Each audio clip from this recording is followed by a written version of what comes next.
Hey guys, this is Comic Uno, and today I'm doing Comic Uno's Best Comics of the Week, and this is the show where I review all the comics I read this week in one show. We go least favorite to best pick of the week and everything in between. And of course, at the end of the episode, we pick the viewer's pick of the week, so be sure to leave your pick of the week in the comments below. And comment, like, subscribe to the channel. It really does end up helping the show and the channel.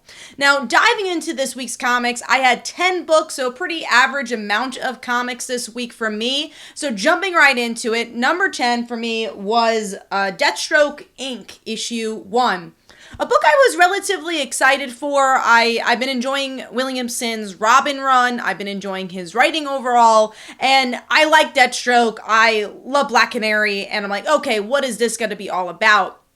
Now, I will say I'm not a big Howard Porter fan when it comes to visuals. And that did sadly take me away from the book overall. You know, it just feels a little messy, the artwork for me. And honestly, the book itself is very bombastic. It really throws you into the adventure right away, where for me, I like, slower beginnings. Let's see what the characters are up to. Why should I care about this series? And I don't really feel like this issue did that. It's just like, okay, Black Canary and Deathstroke are teaming up. Now what? Here's some random villains. And again, it's a little hard because of the art style as well. So I don't know if I'm going to pick up the next issue. I might try it out, but it really wasn't my thing, and I was a bit disappointed with that. So overall, giving that 2 stars, and that is number 10. Now moving on to number 9, which I think some people are going to be surprised by, and that is Inferno issue 1. So this is the end of Jonathan Hickman's run. A run I really liked in the beginning. You know, I enjoyed Power of X, I enjoyed House of X, and you know, as time went on, I feel like it kind of slugged through, and then the things that were interesting, were they even interesting anymore, like Moira? And, you know, that's the character we really get to see here, and picking up the pieces from those series 2 years later, and I feel like it's 2 years too late. And honestly, because Jonathan Hickman seems to be leaving a little earlier than he wanted to because of, you know, obviously with all the Substack stuff, everything's really crammed into this issue. It's very dense, and it was honestly kind of hard to get through because of that. There's just a lot of information being thrown at you, and it's just harder to get into the issue. Now, I will say the artwork is really, really solid, very similar to the House of X and Powers of X look to it, so that was nice. And you know, if you're reading this back to back years later, you might enjoy the story a little bit more. And that kind of goes back to, I don't know if I want to get the next issue. The big reason, because I'm not really following a lot of X-Men books. I dropped the flagship X-Men book. I wasn't really into that. I'm only really picking up Marauders. So yes, do I want to see the end of Hickman's run and what this all means? Sure. But again, is it too late? And did I really enjoy the vibe of this book to get the rest? So I'll see what I feel like when issue 2 comes out and how many books come out that week. But I wasn't really very interested in this one. So I'm giving that 2.5 stars, and that is number 9. All right, so now we're moving on to number 8, a book that I've been kind of disappointed with in the last couple of issues, and that is Detective Comics issue 1043. And I mean, it goes into why I haven't been really enjoying Batman in general, is the Peacekeepers and the Magistrate and all that fun jazz for Future State. That is honestly just really boring to me, and it's bleeding into Detective Comics. Really, this is just an action issue. It kind of deals with the Magistrate a little bit. It deals with the mayor a bit, and just not a lot of Batman in this issue. You know, you get some action pieces with him, which is great with Dan Mora's artwork, but story-wise, I just feel like it's going with the motion, and there hasn't really been a hook since that first arc and really those first issues to really say, oh, I need to must get more Detective Comics. Now, because I do like Mariko Tamaki's writing, and I love Dan Mora's artwork, I do want to stick around for a couple more issues, but I can see this kind of getting off my pull list in the next couple of issues if it doesn't really pick up. So overall, giving that 2.5 stars, and that is number 8.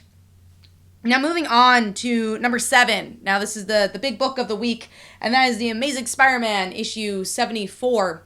And I'm going to probably do a whole video on my final verdict of Nick Spencer's run, so I'm going to just try focusing on the issue in particular. And you know, it goes into, was it too late to do a lot of these things? Yeah, there's a lot of jump the shark moments, in my opinion. I feel like the whole Sins Past aspect of it was very jump the shark. I'm like, what the hell is going on in this issue? But there are some shining moments in this one as well. I enjoyed Peter Parker and Mary Jane and their interaction and how much their love really bled through the issue, and how that was kind of a power to defeat kindred. I liked some of the Norman and Harry moments. I do feel like Norman went very soft for the type of character he really is. Yes, I know it's his son, but Norman doesn't tend to care about anybody, so that felt a little out of character. Harry dying was okay. I mean, he was already dead, and then he came back, and then he was kindred, then he wasn't kindred. So much pulling back and forth that I didn't quite feel the punch as I should have with a death like Harry Osborn. And even the dialogue, I don't think really brought the emotions I think that was necessary for such a big character like Harry dying, compared to, honestly, I look at Dan Slott's ending of his run with Flash Thompson, where that got me really emotional. I was really sad when Flash died just because of the funeral and the back and forth between Flash and Peter, and we didn't really get that here. It's just like, all right, Harry's dead, he's not kindred, cool, here's all the information. Here's a big information dump, honestly. And then you have the revelations of Mephisto, which for people who wanted One More Day to be retconned, it doesn't really happen here, which is very sad because that was kind of the whole point, I feel like, of this whole run. Now, yes, it wasn't retconned. You still have Mary Jane and Peter together, so it doesn't really matter. I don't know, and that's something I think Nick Spencer had done really well. And then, you kind of get a twist and you put on its head. You do get the information why Mephisto did One More Day in particular, because Peter was going to defeat him, but not just Peter, it was going to be his daughter, which I guess is supposed to be May, or maybe it's Annie May. It's red hair, but it's very much of the style of Mayday Parker, so maybe it's just a culmination of both characters, which, as a number one Mayday Parker fan, I love seeing that connection, but it doesn't necessarily mean that Spider-Man Beyond or any of the other issues are going to pick up on this. It's just like, oh, here's the information if you wanted it. It doesn't really retcon anything, and it feels like a tease, and that's kind of been the biggest issue of this whole series, is like, okay, we almost got something, but we never really truly got anything, and that's kind of how this whole issue felt to me. Artwork was pretty solid, even though there was multiple artists on this book, and obviously it's a big page count. I do think they did a good job at transitioning each artist, and it felt very consistent overall. It wasn't mind-blowing art, but it was pretty solid art overall. So I'm giving this 3 stars. Was it, a detriment to the franchise? No, I think it was an okay issue, but it also wasn't as exciting as you thought the build-up would be. So that is my number 7 pick, and we're moving on to number 6. Moving on to number 6, which is Crossover issue 8. It feels like it's been a little while since we got that last issue, which was the Chip Zdarsky issue, which I absolutely adored. It was probably one of my favorite issues of the year. And we get into the regular story again, and you get some meta information by the beginning, but we do get some plot progression between our main characters and the boy character meeting up with his dad again, and the dad being arrested. I will say this was a little slower, but there were some interesting cameos, like the Powers character showed up. We do get a little bit more information about Ellie and, I guess her being from the comic world and how the boy feels about that. Artwork is always solid. It does feel a little split towards the middle, though, because you have this meta section and then you have, like, the actual story. But overall, it was a nice return. I don't know if it was as good as the Chip Zdarsky issue, but that was a one-off and just so out there and interesting. But it was a pretty good beginning or return for Crossover. So I'm going to give that 3.5 stars, and that is number 6. Moving on to number 5, which is Serial, issue 7. And Serial, I've liked, but I feel like the plot hasn't moved that much. But luckily with this issue, we do get to see some plot progression with our serial character actually encountering the person that has made her a serial killer. And we get some information about what her next moves are going to be. She kills her boss, which was a really interesting scene. I actually thought Zoe was the weakest link here. She is the main character, but her following the villain wasn't as interesting as just seeing what the villain was doing. So I enjoyed that aspect. I'm interested to see where this is going to go and what the conflict between Zoe and our serial killer is going to be. Artwork, as always, is really great, especially those smaller moments where our serial killer does kill the boss. I thought was a really great moment. And that really, really somber moment in the end when she does meet up with the person, that kind of ruined her life. So overall, giving that 3.5 stars, and that is number 5. Moving on to number 4, which is Superman Son of Kal-El, issue 3. And I will say the beginning was a little slow here. It went a little bit more in a political direction, which I always, I enjoy political storylines in comics, but I don't know if it necessarily fit in this issue. But I really liked the ending of this book, which is between the family. We get to see Superman leaving, which I guess is connected to what's going on in Superman. I'm not currently reading Superman, but we do get to see that. And I really like Jay, the character, the friend of John. I was gonna say Connor. Of John, where we get to see them, I guess make a relationship of some sort. I don't know what direction they're going with it, but I'm very excited to see if it'll be just a friendship or romantic. But I feel like it kind of could lean any way in that direction. And I just really like seeing this kind of outsider character meet up with superstars like Superman and Lois, where obviously John, that's just his parents, and you get some really somber moments between Superman and John as well. You get a big cliffhanger with one of the villains crashing into the barn. So will everyone survive? We got Ma and Pa Kent there as well. So I'm sure next issue is going to be really action heavy and really emotional with that as well. So overall, I had a fun time with it. Like I said, I thought the last half was better than the first, and the artwork is always super solid for this book, especially the action and even the facial expressions here. So overall, giving that 3.5 stars, and that is number 4.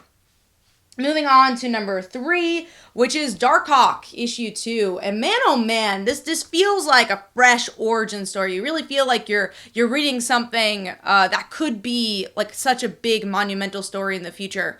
It just moves really, really well, where we get to see our main character dealing with his disease and how he's emotionally and physically being affected by that. And then him and his friend and their dynamic, where the friend is a villain right now, and then he finds out he's Darkhawk. He's like, well, I need your suit. And then he's like, no. And then he's like, okay, I guess not. And then he gets shot, the friend, by his boss. So what is this going to mean guilt-wise for Darkhawk? We do have this random appearance from Miles Morales. I don't really know if we needed that, but at least it shows that this story is kind of connected to the rest of the Marvel Universe. But I honestly just genuinely enjoyed the origin of what's going to happen with our new Darkhawk and his friend, if he's going to survive. He has a tombstone in the next issue, so I don't think he's going to survive. But it's just a really interesting origin story. I will say the artwork was isn't as strong as I think it needs to be with some of the facial expressions, but I think it's okay. There are some times where the dialogue is very heavy, but overall the plot and the characters are really good with this, and I very much recommend this series.